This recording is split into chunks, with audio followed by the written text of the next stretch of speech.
A very wonderful Sunday morning, Sunday afternoon, we are all seated here. Just now, by the grace of Hanuman, by the grace of Devi Jagat Janani Sri Rajarajeshwari, by the grace of Guru Maharaj, we have chanted the Hanuman Chalisa once more. This is the 83rd day we are chanting. So 81 chantings were done 7 times a day. Yesterday was I think the 84th day. 3 days already we have done single chanting. And along with that, every Tuesday and Saturday we have chanted the Sankatamochana Hanuman Ashtak. And maybe about 25 days back we began the Sundar Kand of the Valmiki Ramayana. We all know that in Bharat, 3 Ramayans are very, very famous. The first Ramayana is naturally Valmiki, Srimad Valmiki Ramayanam, which is considered as an epic. The word epic means one of the biggest writings ever. Same title has been given to even Mahabharatam. Both these Ramayanam and Mahabharatam are like the 2 eyes of Bharat. There was a great scholar who very nicely said, what does Ramayanam teach? Can you put it in a few words? Ramayanam teaches how brothers should be. And Mahabharata, what does it teach? How brothers should not be. So in Ramayana, we know how Sri Ram had 3 brothers, totally 4 people. Then when they met Hanuman, 5th brother. When they met the boatman, he became the 6th brother. When they met the hunter, he became the 7th brother. So like this, brothers are increasing there in Ramayana. Whereas here, how brothers should not be, it is shown in Mahabharatam. Cousins could not live together. So these are the 2 epics, the greatest ever written in human history. Such beautiful 2 books. And out of that, Srimad Valmiki Ramayanam is the first Ramayanam. The second Ramayanam, chronologically, if you see, it is the Kamba Ramayanam. It's about 13th century in Tamil language. Valmiki Ramayanam is in pure Sanskrit. Then we have around the 16th century, we have Tulsidas, Goswami Tulsidas ji, who wrote a very beautiful work called Sri Ramcharitmanas in Hindi language. And there are other languages, as I told, in Bengali also there is Ramayana, and also even in Telugu also there is Ramayanam, Kannada, all later stages they have come. So keeping this in mind, that Ramayana is a very, very divine work. Among the 7 Kandas of Ramayana, the most beautiful Kanda, as the name itself says, Sundara Kandam, is a Kandam where Hanuman leaves Bharat Bhumi, the first overseas traveler, without any flight. First overseas traveler who crossed the seas and went is Hanuman.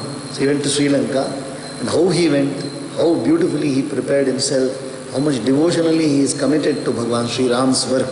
So we are reading that. Now we are in the Sundara Kandam of Valmiki Ramayanam,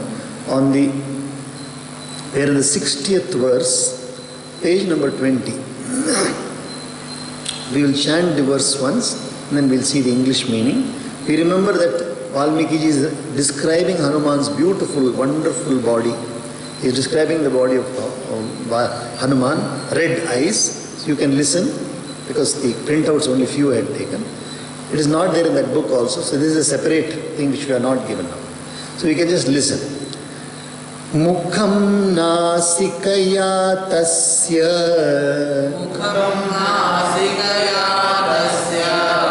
tamraya tamrama babhau sandhyaya samabhishprishtam yatha tat surya mandalam.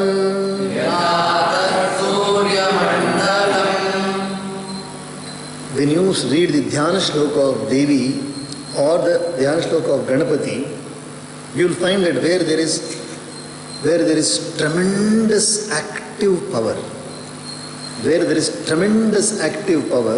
the Bharatiya Samskriti sees that tremendous active power as red color. So Lohita, in Hindi say Lahu means blood.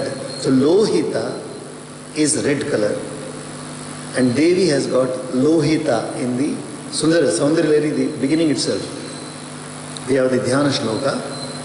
Lauhitya nirjita japa kusumanuragam. Lauhitya nirjita japa kusumanuragam. That is, Lauhityam is red color. Same way, Bhagavan, Surya Bhagavan, in the morning when there is a sunrise, is orangish, reddish first and then orangish. So red is the color of activity. In our three gunas, Sattva, Rajas and Tamas. If we take the three gunas, Sattva, Rajas and Tamas, the color of Sattva guna is Shuklam or white. The word Arjuna means white. Arjuna means pure. So Shukla is pure white. That is Sattva guna. Then comes the Rajoguna, which is red in color, which is passion, which is passionate and which is active principle. The most active principle of human life or any life is the red color, which means activity. And then we have the dark black color or dark, very dark blue color, that is called as Tamas, which is darkness and which indicates a little more of destruction, which indicates sloth, which indicates sleep. That is all Tamoguna. So now Hanuman's face, that's why you see Hanuman is painted in red colors. In the temples also, the chola which you put, kesari colors, it's also red color. So Lal Deh Lali Lase, Lal Deh Lali Lase, Ardhar Lal Langur, Vajr Deh Danav Dalan Jai Jai Jai Kapishur. There's a doha about Hanuman. Lal Deh Lali Lase. The same red color is also about Krishna when Meera says, Lali mere lal ki jit dekhun tit lal, lali dekhan main gayi main bhi ho gayi lal. So there is a very active principle, very, very active principle. So here Valmiki is describing the ruddy face of Hanuman, the red colored face of Hanuman, with his reddish face shone like the sun touched by twilight. The ruddy face of Hanuman, it's glowing like anything, like the sun touched by twilight. The twilight is the time of Sandhya. Sandhya in Sanskrit, in our languages, even all Bharatiya Sandhya is twilight because two lights are there. The morning light and the just completing light. Day and night where they meet, it's called as twilight. Langulam chasamavitham. Langulam chasamavitham. Plavamanasya shobhate. Plavamanasya shobhate. Ambare vayuputrasya. Ambare vayuputrasya. Shakradhvaja ivochritaha. Shakradhvaja ivochritaha. Another description of Hanuman's tail now. The tail of Hanuman, the son of Vayu, floating in the sky, being risen up, looked like the pillar erected in honor of Indra. Such a powerful tail Hanuman had. Very powerful. You'll see in future also, when he goes to Lanka, and they try to tie the tail and then burn, nothing happens. The tail of the monkey is a very powerful part of the monkey, tail. So with that tail only, it is looking like that is a pillar erected in honor of Indra, the gods, the king of gods. Langula chakrena mahan. Langula chakrena mahan. Shukladamstro nilatmajaha. Shukladamstro nilatmajaha. Vyarochata mahaprajnaha. Vyarochata mahaprajnaha. Pariveshiva bhaskaraha. Pariveshiva bhaskaraha. The great intellectual Hanuman, with his great body and with white teeth, shone like the sun being surrounded by a circular tail. So you see, the tail is also participating in the flight. If you see, when you see aircraft taking off, you'll see they are called as tails only. Tail end of the aircraft, they are called as tail only, and the wings. Because nature only has shown a human being what all possibilities are there. So the tail of Hanuman, and then it is like a propeller. The tail is like a propeller for Hanuman to take off and then go faster and faster. So beautifully described. Spigdeshanabhitamrena.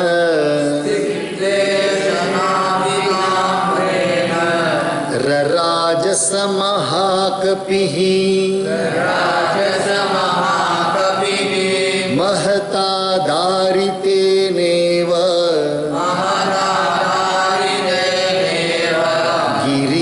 गिरिर्गौरिकधा गैरिकधातुना गिरिर्गैरिकधातुना. Now Hanuman is a monkey, and like that he has the buttocks of the monkeys are very prominent, you know. So, but when we show Hanuman in our thing, we show that Hanuman was also evolved almost like a human being. So we show the lead color, clothes were worn by Hanuman. So here we can take it as the red color body of Hanuman. So the great monkey Hanuman with his red colored buttocks, shone like a mountain with a large deposit of red gairika, herb broken into pieces. The herbs, what is used for the sadhu's clothes? Originally, cotton was the original clothes which were worn by sadhus. So the geru, jisko bolte hain, geru. It's a herb actually, and then that herb slowly makes the mountain to become oranges and then red in color. So Hanuman is looking like a red colored mountain, totally red colored mountain, beautifully. Tasya vanarasimhasya lavamanasya sagaram rakshantaragato vayur Jimuta iva garjati. See, such a huge body Hanuman is traveling, and he must be moving his hands like this. And coincidentally, under the armpits we have a small cavity which displaces air, you know. You move it like it displaces air. So this particular displacement of air from the body was like a thunderbolt. So much is the power of Hanuman. So by moving his arms like this, the armpit, from the armpit what air is being displaced, that is like a thundering cloud. Khe yatha nipatyam tulka Hyuttaranta dvinisrita Drishyate sanubandha cha Tathasa kapi kunjaraha. The best among monkeys, Hanuman, flying thus in the sky, looked like a meteor darting away with great speed in the sky from northern direction. Now he is moving from the north to the south. In south only we have Sri Lanka, and it is Hanuman is there near Tirunelveli. From Mahendragiri he has taken off. From there he is leaving and he is going to travel to Sri Lanka. So we will pause here with the Sundarakandam.